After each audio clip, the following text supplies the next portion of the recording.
Boa noite, seja bem-vindo. No debate desta noite para as eleições de 10 de março vão estar, frente a frente, a coordenadora do Bloco de Esquerda e o secretário-geral do PCP. O sorteio ditou que comece Mariana Mortágua e que termine Paulo Raimundo. Muito boa noite aos dois. Dois partidos de esquerda que no passado fizeram parte da designada geringonça, sendo que essa hipótese volta a ser uma possibilidade neste ano de 2024.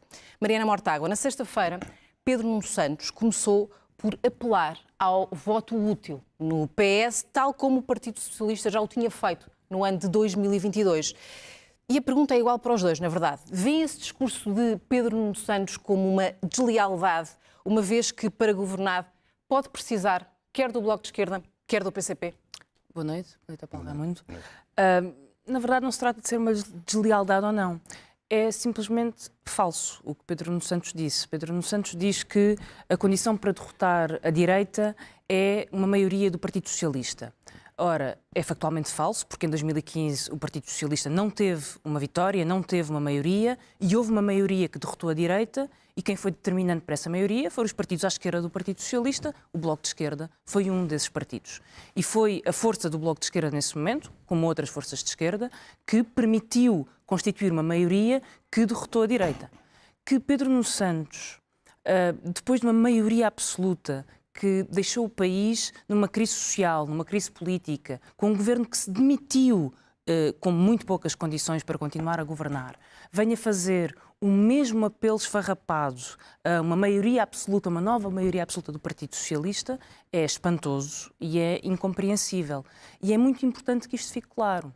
As maiorias determinam-se na Assembleia da República, as maiorias determinam-se e devem ser determinadas em torno de programas concretos e de medidas claras. E é por isso que tenho dito desde o princípio que a condição para termos uma maioria, para levar gente a ir votar, para dar um projeto de esperança ao país, é dizermos agora o que é que queremos fazer para resolver o problema das rendas e dos juros do crédito à habitação, para resolver o problema dos hospitais que estão encerrados à vez e do médico de família que não chega para todas as pessoas, para resolver o problema dos baixos salários e da enorme desigualdade salarial que se vive em Portugal, nomeadamente com propostas como os leques salariais que o Bloco de Esquerda defende, impedindo, como acontece neste momento, que o CEO ou presidente do Pingo Doce ganhe num ano aquilo que um trabalhador do Pingo Doce leva 221 anos a ganhar na sua vida. Paulo Raimundo, como é que entendeu as declarações de Pedro Nuno Santos? Viu-as como uma deslealdade para com o PCP, que pode eventualmente ser um aliado do PS? Olha, boa noite à Mariana, boa noite a quem nos está a ouvir. Permita-me só duas referências muito breves, porque até acho que tem mais importância do que as afirmações de Pedro Nuno Santos. A primeira é assinalar os 17 anos da vitória do Sim no referendo da IVG, uma extraordinária importância para as mulheres e para o país, não é? Permitam-me destacar esses homens e mulheres, essas mulheres determinadas conseguiram concretizar essa importantíssima vitória, mas uma referência particular à minha camarada Odete Santos, pelo papel que teve, faleceu este ano, esta é uma primeira nota. A segunda, muito breve também, que é nestes dias, nestes tempos sombrios que vamos enfrentando todos os dias, o facto de assinalarmos hoje, exatamente neste dia, os 34 anos de que Nelson Mandela foi libertado, é um sinal de esperança com tudo o que se veio a seguir. E não esquecer, como foram muitos cá no nosso país, muitos não, alguns no nosso país, alguns com responsabilidades muito estruturantes na altura, que o acusaram de terrorismo. Eu soube a afirmação, para não ocupar mais tempo, a afirmação que foi feita pelo Nuno Santos, quer dizer, de facto é uma realidade. Nós o que vamos decidir no dia 10 de março são a eleição de 230 deputados. E é nas maiorias que se encontrarem na Assembleia da República, se decidem os destinos do país. Sempre foi assim em 2015, foi assim em 2019, foi assim em 2022 e foi assim também anteriormente. E pronto, o Pedro Nuno Santos fez essa afirmação, por alguma razão será, mas há uma coisa que nós queríamos afirmar com muita clareza. É que o voto útil, naturalmente cada um chamará a si, mas o voto útil, nós entendemos que é na CDU. Porque ele não só é um voto de protesto e de soluções, é um voto que obrigará o PS a cumprir todas as promessas que está a fazer agora, naturalmente dependendo da correlação de forças que existir na Assembleia da República, foi assim, a história prova isso, e é um voto que firme, de garante do combate à direita. Tenha ela as formas que tiver, E, portanto, é claro, nós estamos na fase das promessas, estamos na fase da chuva de promessas, para depois, mais tarde, procurar-se justificar porque é que não se conseguem cumprir as promessas que estão a ser feitas hoje. Ora, nosso entender, nós estaremos lá com a força que o povo nos der para obrigar exatamente a que essas promessas sejam cumpridas, para nas propostas naturalmente que temos. A Mariana Mortágua propôs um acordo pré-eleitoral ao Partido Socialista, o PS não quis. Caso Pedro Nuno Santos mantenha esta posição, admite negociar só depois do dia 10 de março?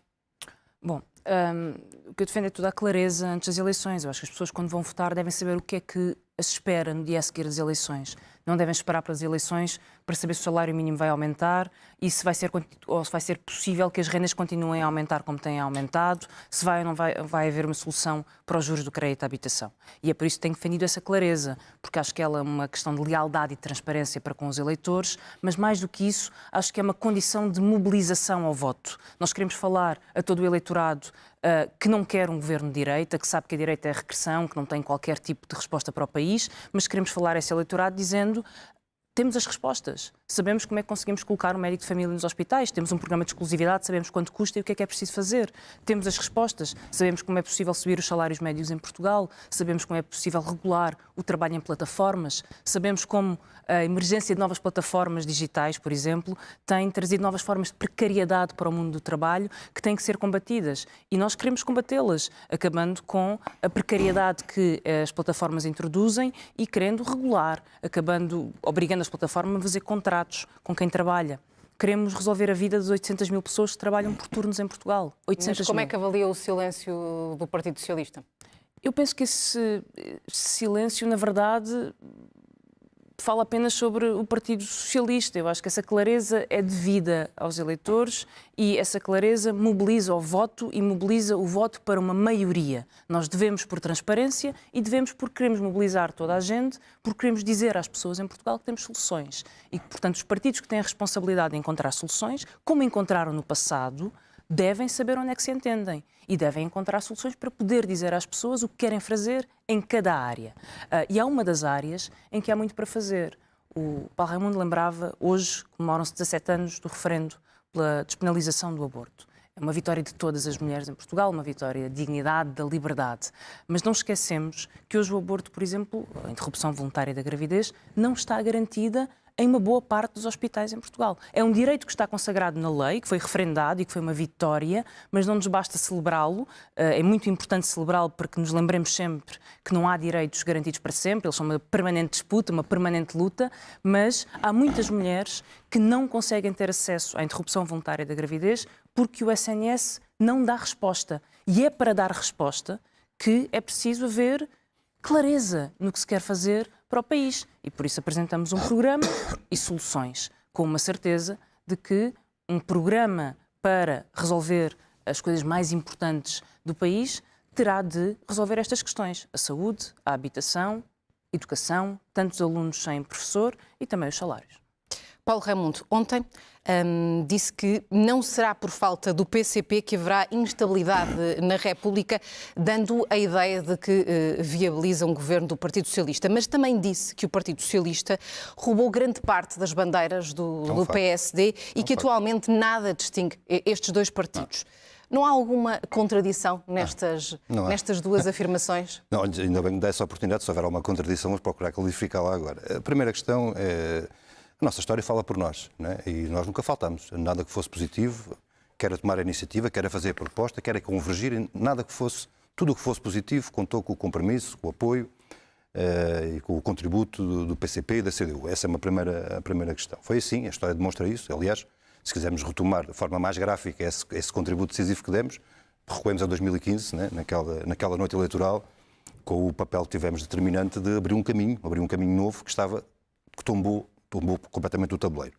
Essa é uma primeira questão. A segunda questão é que nós não confundimos, não dizemos que o PS é igual ao PSD, ou que o PSD é igual ao CDS, ou igual ao Chega, à Iniciativa Liberal. Não há nenhuma dúvida sobre isso.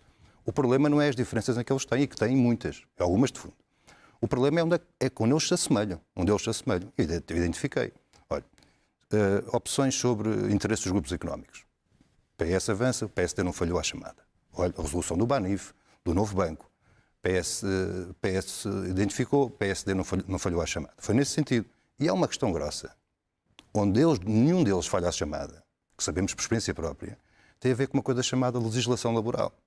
Quando se trata de olhar para a legislação laboral, não é só o problema da caducidade da contratação coletiva, não é só isso. O tratamento mais favorável ao trabalhador, é tudo o que tem a ver com salários e leis laborais.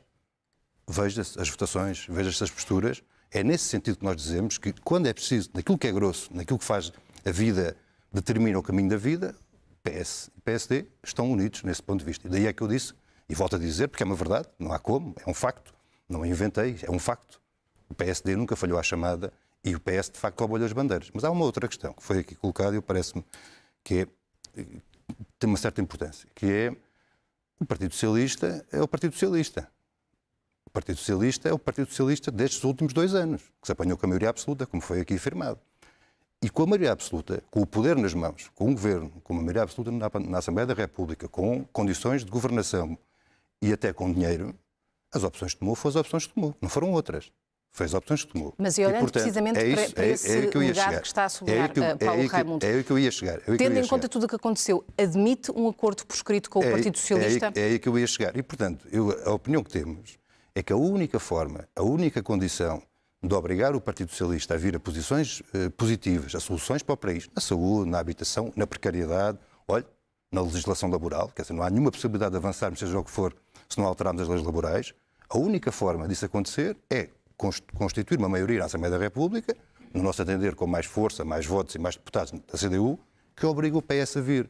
Porque o PS não vai vir por opção própria. Só vai vir se for obrigado e foi condicionado a isso. É a experiência que temos 2015, é a experiência que temos 2020, nestes últimos 2 anos de maioria absoluta. E, portanto, isto para dizer o quê? Que a questão da forma para nós não tem grande significado. O que interessa é o conteúdo. Quais são as propostas? Quais são as ideias? Como é que se vai andar para a frente? Mas o importante é que fique claro, o PCP não exclui assinar um acordo com o Partido Socialista. O que o PCP não exclui, primeiro, para nós a questão da forma, como disse, não é uma questão determinante. O que o PCP não exclui, nunca excluiu e tem prova provada disso, da vida, é que não falhará em nenhum momento a tudo o que seja positivo e também nunca estará longe do combate, pelo contrário, procuraremos estar na vanguarda desse combate contra tudo que seja negativo, venha lá de onde vier. Vamos olhando então para propostas mais concretas. Podemos falar da habitação, Mariana Mortágua, até porque hoje o PS apresentou o programa eleitoral e tem sensivelmente 2 novidades principais sobre a habitação. Propôs uma garantia pública aos créditos contraídos por quem tem até 40 anos e ajuda a quem deixa de poder pagar o empréstimo fazendo um contrato de arrendamento a essa família. Não são as únicas medidas, mas como eu referi, são as principais novidades. São medidas positivas no entendimento do Bloco de Esquerda? É sempre positivo ajudar quem não consegue pagar o empréstimo de alguma forma. O problema é que eu quero ver propostas para que os preços das casas baixem e as pessoas consigam pagar o empréstimo. Não propostas de recurso que as pessoas deixaram e estão em fim de linha. E é isso que diferencia. Propostas que são propostas de emergência, mas que não atacam a raiz dos problemas. E a raiz dos problemas da habitação são preços que não param de subir. E não param de subir porque não há regras para controlar o preço das rendas, e é por isso que o Bloco de Esquerda propõe limites às rendas especulativas e regras para o aumento das rendas. Os preços não param de subir porque não há regras para baixar os juros do crédito à habitação, e por isso o Bloco de Esquerda propõe que a Caixa Geral de Depósitos intervenha no mercado da habitação, baixando os juros com ganhos que podem ir de 1.500 euros para um empréstimo de 150.000 euros, 1.500 euros ao ano, um empréstimo de 150.000 euros, com uma redução da taxa, e medidas para aumentar a oferta, a disponibilidade de casas. Há zonas no centro de Lisboa onde existem mais unidades de alojamento local do que casas. E isso acontece no centro de Lisboa e no centro do Porto. Na Baixa Pombalina, em Lisboa, há mais unidades de alojamento local que pessoas a viver. E quando olhamos para o número de hotéis, o que vemos é uma expansão do número de hotéis, um novo a crescer a cada 5 dias em 2023. Somos o 4º país da Europa com mais projetos de hotéis em construção. Não há um problema de construção. É todo um mercado que se direciona para um setor de luxo milionário que dá milhões a ganhar a intermediários, a fundos de investimento imobiliário. E é isto que está a fazer o preço subir da habitação. E quando olhamos para as propostas do Partido Socialista e de muitos outros partidos, o que fazem é colocar dinheiro de todos os contribuintes para continuar a alimentar este monstro sem saber e sem querer lidar com o monstro. Mas é preciso lidar com o monstro. E para isso, proibir a venda de casas a não residentes, mexer na lei das rendas e proteger quem vive na iminência de ter um aumento da sua renda, controlar o alojamento local. São propostas muito concretas e são as únicas que incidem sobre o preço das casas, fazendo o preço descer. E é por isso que temos lutado por estas propostas, que são as propostas que muitos países já têm. Alojamento local, Viena, Paris, Nova Iorque controlam o alojamento local, Florença e Roma. Quando olhamos para o controle de rendas, metade dos países da OCDE está a fazê-lo neste momento. Olhamos para a proibição de casas a não residentes. O Canadá, que é um partido liberal, na União Europeia temos Malta e Dinamarca. Portanto, são medidas perfeitamente execuíveis e é em torno delas que encontraremos as soluções no dia a seguir às eleições. Que soluções é que apresenta o PCP para a questão da habitação? Olha, há uma questão que eu penso que é central no meio disto tudo, é que as propostas vão surgindo, né? Vão surgindo, ainda agora enunciou essas propostas que foram conhecidas hoje, vão surgindo de vários sítios, mas elas têm todas em comum duas questões. A primeira é a não resolução dos problemas de fundo. Essa é a primeira questão. E a segunda, que é uma coisa extraordinária, que é deixarem de fora de todo o esforço que é preciso fazer sempre os fundos imobiliários e a banca. E esta é que é a questão grossa. Então nós estamos confrontados com a banca com 11 milhões de euros de lucros por dia. É só isto. E as pessoas todas apertadas, não conseguem aguentar as suas prestações. Nós pagamos todos os dias, sai dos nossos bolsos todos os dias, dos bolsos de cada um de nós que está a ouvir, que estamos aqui a debater, qualquer coisa como 6,5 milhões de euros por dia em comissões, taxas e taxinhas e coisas desse tipo. Então, onde é que se tem que ir buscar? Onde é que se tem que exigir esse esforço, esse contributo para responder a este problema dramático que é o problema da habitação? Onde é que se tem que ir buscar esse esforço? A banca não faz nada para isto. A única coisa que se pede à banca é que aceite o Estado como fiador dos próximos créditos. Isto não pode ser. Nós temos que começar a ir aos lucros da banca. Primeiro, a partir das comissões, desde logo nas comissões. Esta é uma questão fundamental, porque senão há aqui qualquer coisa que não está bem. Aliás, há muita coisa que não está bem. E esta é uma delas. Mas, para além da questão da medida travão, o aumento das rendas, quem tem casa arrendada, no último mês, em janeiro, sofreu já o impacto do aumento de 7% nas rendas, para não falar de outras dimensões. Para além deste elemento da norma travão, para suster o aumento das rendas, ir buscar à banca com os seus lucros, com os seus... passemos adiante na caracterização dos lucros da banca e buscar uma parte desses lucros para contribuir para este esforço do aumento das taxas de juros. E, naturalmente, ter um investimento público de grande capacidade, de grande fogo da habitação pública. É uma das propostas que avançamos. É uma questão central. Isso me permite, até a talho de foice, diria assim, a talho de foice, porque nós temos estado em muitos debates, a Mariana está em muitos debates, eu também, temos estado todos em muitos debates, e claro, estamos a discutir questões que são fundamentais no dia-a-dia da vida das pessoas, mas há um tema que tem passado, e certamente não vamos abordá-lo hoje, mas eu ficava aqui o apelo para que alguém pegue, por favor, nisso, que é o problema da cultura. Nós temos estado a discutir tudo, saúde e bem, habitação e bem, realização laboral, e não se tem discutido tanto porque há quem não queira discutir isso. Mas a questão da cultura, que é uma questão essencial, porque uma sociedade sem cultura é uma sociedade muito mais permeável a todos diria, esta onda demagógica e esta onda populista que está aí. E, portanto, fica o apelo, não será neste debate, certamente, não teremos tempo para isso, mas pelo menos que alguém coloque esse tema na discussão, que é uma questão urgente. Até aqui tem assinalado, sobretudo, as vossas semelhanças. Eu volto a assinalar que, efetivamente, disputam o mesmo eleitorado. E vou colocar uma pergunta à Mariana Mortágua, que já lhe coloquei, na verdade, no debate com um livro, porque, efetivamente, disputam os mesmos eleitores. Ambos tiveram resultados maus nas últimas eleições, perderam muitos eleitores, por isso mesmo. Eu gostaria que a Mariana Mortágua nos assinalasse efetivamente quais é que são as diferenças de fundo que tem neste caso, com o Paulo Raimundo e a CDU. Bom, não são certamente sobre a cultura e as propostas para a cultura. Claro, nem para a habitação. Sucessivas... Enfim, há sempre matizes diferentes. Sucessivas promessas de 1% para a cultura, estamos muitíssimo longe disso. Estabilidade ao financiamento, plurianual, capacidade de investimento no património. No Museu do Trás chove, por incrível que pareça. E, portanto, há um conjunto de propostas que acho que é um debate importante e acho que não devemos fugir a ele. O Bloco de Esquerda e o Partido Comunista Português têm um percurso de convergência em áreas essenciais. Fizemos um acordo em 2015, ou fizemos parte de uma solução de acordo em 2015, que foi a governação, na verdade, mais estável e que as pessoas guardam melhor memória e que cumpriu exatamente o que fez. Precisamente pela força desses compromissos que foram então assumidos. E temos um percurso de convergência em questões laborais, na habitação, como aqui falámos, com propostas próximas. Temos também algumas divergências que são conhecidas. Temos uma divergência na lei de eutanásia, da morte assistida, por exemplo. O Partido Comunista Português foi contra essa lei. O Bloco de Esquerda defende o direito a que as pessoas possam escolher com a sua dignidade ou que acham que é a forma digna de morrer quando têm uma doença incurável e um sofrimento que elas próprias consideram que é intolerável ou atroz e que o façam em toda a segurança, com a proteção da lei. E temos divergências também em questões internacionais. Dividiu-nos uma avaliação sobre a invasão de Putin e a natureza do regime de Putin e a invasão à Ucrânia.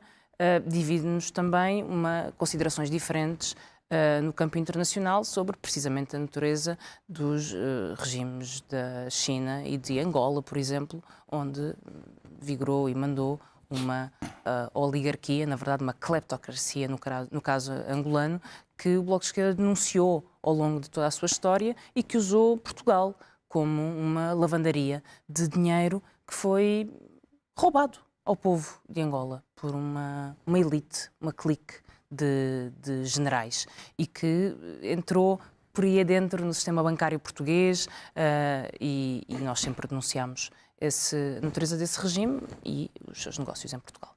Já teremos a oportunidade de aprofundar precisamente as questões internacionais, mas Paulo Raimundo, eu pedi-lhe também um comentário, esta questão da eutanásia que claramente vos divide.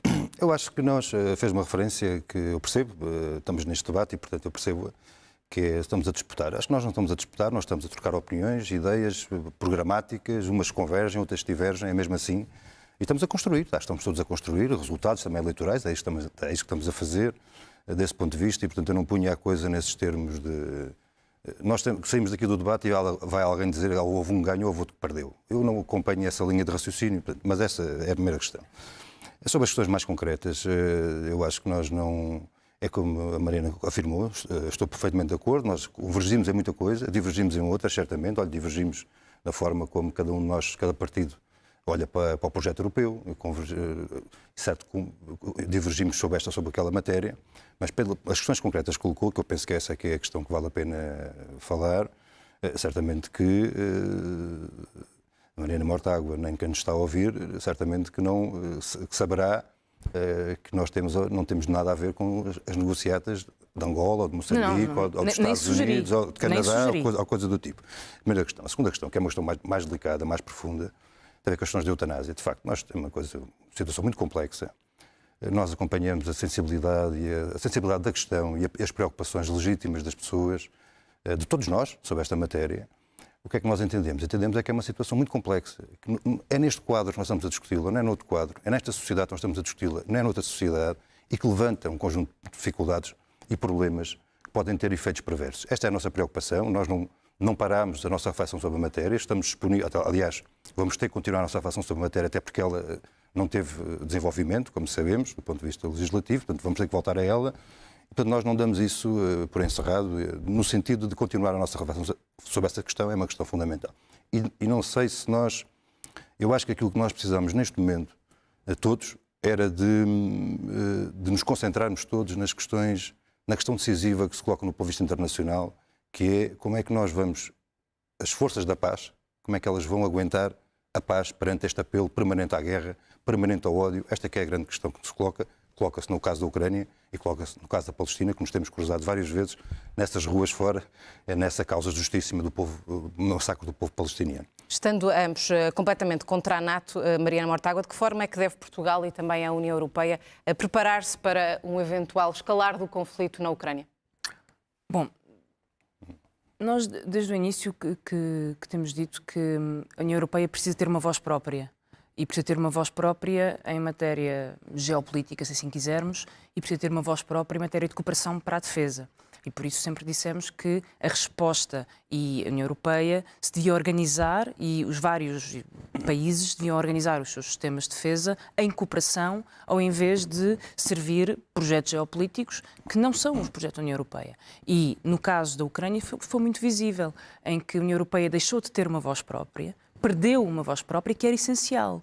E era essencial, nomeadamente, para ter um caminho para a paz, para que a União Europeia pudesse ser um ator no centro do território europeu, porque é aqui que está a acontecer a invasão, é aqui que está a acontecer a guerra, a caminhar para a paz, juntamente com a ONU, organizando uma conferência e a paz, toda a gente sabe, e é perfeitamente compreensível, envolve a autodeterminação do povo ucraniano e a sua vontade. E acho que essa é uma condição essencial para a paz na Ucrânia. Mas parece-me que essa é a questão essencial. É como é que a União Europeia tem uma voz própria, tem capacidade de cooperação entre os vários países para contribuir para uma paz duradoura, como, aliás, é uma das grandes conquistas da União Europeia, dentro destas fronteiras. Sabemos que depois, com questões muito complexas na paz nas suas fronteiras e fora das suas fronteiras, nomeadamente com toda a questão da Europa fortaleza, em que a própria União Europeia acaba por estar a pagar a outros países, como a Líbia ou a Turquia, para ter uma política que não respeita direitos humanos face aos imigrantes e refugiados que nos procuram. Mas essa é uma outra questão. Estava a falar apenas em matéria de cooperação e defesa e é essa a posição que temos defendido. O Partido Socialista, por exemplo, defende um reforço da política comum de segurança e defesa. É nesse contexto que também o Bloco de Esquerda entende o posicionamento da União Europeia em relação à Ucrânia? Sim, temos defendido que haja um reforço da cooperação em matéria de defesa entre todos os países da União Europeia, em respeito pela soberania de cada país. A defesa é uma condição essencial da soberania, como bem sabemos, e, portanto, não deve haver nenhuma questão sobre isso, mas é essa cooperação entre países da União Europeia que pode levar a União Europeia a ter uma voz própria e não servir interesses geoestratégicos de outras potências, nomeadamente, neste caso, dos Estados Unidos da América. Paulo Raimundo, como é que Portugal se deve preparar para um eventual escalar do conflito na Ucrânia? Olha, eu acho que as forças da paz não vão permitir que nós nos deparemos com uma situação em que temos que ir para a guerra total. Sinceramente, eu acho que há forças capazes de impor a paz no mundo e há forças capazes de impor a paz naquele conflito que há na Ucrânia, neste momento. Passaram quase 2 anos. Agora há uma questão central. E isso ainda não foi possível. Infelizmente, nós temos conflitos que duram há 50, 60 e 70 anos, que ainda não foram resolvidos, mas vão ser capazes também de ser resolvidos. É o que eu olho o caso da Palestina. Mas apoia, por exemplo, um reforço do orçamento para a defesa em Portugal? Mas para nós chegarmos a essa paz, que todos nós ambicionamos, penso eu, não há nenhuma dúvida sobre isso, é preciso que os intervenientes na guerra se juntem à mesa para encontrar as soluções para a paz. Ora, qual é o problema que nós temos de fundo nisto? É que a União Europeia não é propriamente um neutro neste problema. Ela é uma interveniente direta na guerra. Fez uma opção. É uma interveniente direta na guerra. E enquanto os intervenientes na guerra, Estados Unidos, União Europeia, NATO, Rússia e Ucrânia, enquanto eles não forem obrigados a sentar-se à mesa e encontrar as saídas para a paz, então isto não vai ter descanso. O que é que nós precisamos? As forças da paz, diria assim. Obrigá-los a isso. Obrigar o nosso Estado a ter um papel diferente. Obrigar a União Europeia a ter um papel diferente. E o papel diferente não é alimentar a guerra. As guerras não se apagam com gasolina, com bombas, com armas. As guerras apagam-se com pressão política para a resolução política do conflito. É isso que nós exigimos. É isso que nós precisamos. Precisam os ucranianos, precisam os russos e precisamos nós todos. Precisamos nós todos, exatamente para travar essa escalada que frisou e que é verdade. Sobre a NATO. O debate não é para isso, não vamos aprofundar muito, mas eu diria sobre a NATO. A única coisa que nós precisávamos era que se cumprisse de uma vez por todas a Constituição da República Portuguesa. Porque se nós cumprimos a Constituição da República Portuguesa, nós estamos a dar um contributo significativo para a paz, que é aquilo que nós precisamos, neste caso mais imediato e mais perto de nós, nomeadamente na Ucrânia e na Rússia. Mariana Mortágua, em relação ao orçamento para a defesa, já no outro dia, também teve uma resposta em tudo semelhante àquilo que o Paulo Raimundo referiu aqui. Temos a mesma Constituição. Falou da Constituição da República Portuguesa. Eu tenho que lhe perguntar se reconhece que há falta de militares em Portugal. Os orçamentos de defesa têm vindo a subir substancialmente nos últimos anos. E embora os orçamentos tenham vindo a subir, só uma pequena parte é que se destina a reforço pessoal, a pagamento de salários, e há uma outra parte que, na verdade, há muito pouca transparência sobre a sua utilização.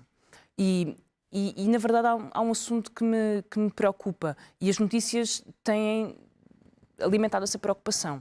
Não é a primeira vez que ouvimos falar de suspeitas muito prolongadas no tempo de, enfim, negócios mal explicados no Ministério da Defesa. Sabemos como isso aconteceu com o Marco Capitão Ferreira, que foi um ex-secretário de Estado da maioria absoluta do Partido Socialista, mas sabemos também que uma figura central do Ministério da Defesa, neste tipo de contratos que estão agora a ser investigados e sobre os quais defendemos que se faça uma auditoria, vem do tempo do governo de Durão Barroso. Portanto, a Defesa mexe com contratos muito importantes, mas com enorme valor. Mas não responder, eu só peço uma resposta rápida, porque estamos mesmo na reta final e o tempo final será do Paulo Raimundo. O que eu disse, tem havido um reforço muito substancial do orçamento de defesa.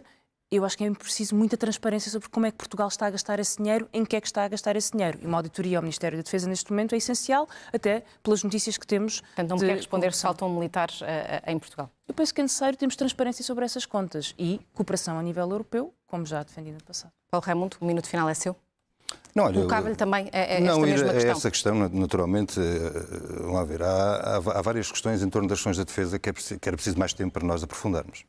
Mas eu penso que há uma das questões que se coloca hoje, que é transversal a tudo o que é profissionais, militares, forças de segurança, professores, médicos e todos os outros profissionais da administração pública, ainda com regimes diferentes, naturalmente, que é valorização das carreiras, das profissões e respeito. E respeito, que é uma coisa que tem grande significado. E os militares não passam ao lado disso. E nós estamos mesmo... E para chegar ao quê? Sem estas vertentes, aumentos salariais, gerais, urgentes para o povo, para dar resposta às necessidades agora, sem respeito e valoração das carreiras e das profissões, nós teremos dificuldades profundas do ponto de vista do funcionamento do país, em todos os níveis. Militares, forças de segurança, administração pública, médicos e também do ponto de vista do setor privado, com tantos e tantos milhares e milhares e milhares de profissionais extraordinários, qualificados, a saírem do país e que tanta falta fazem cá. Paulo Raimundo, Mariana Mortágua, muito boa noite. Obrigada aos dois. Obrigada. Os debates regressam à SIC na sexta-feira. Vão estar frente a frente PSD e Iniciativa Liberal às 9 da noite. Uma hora depois debatem aqui na SIC Notícias Chega e Livre. Boa noite.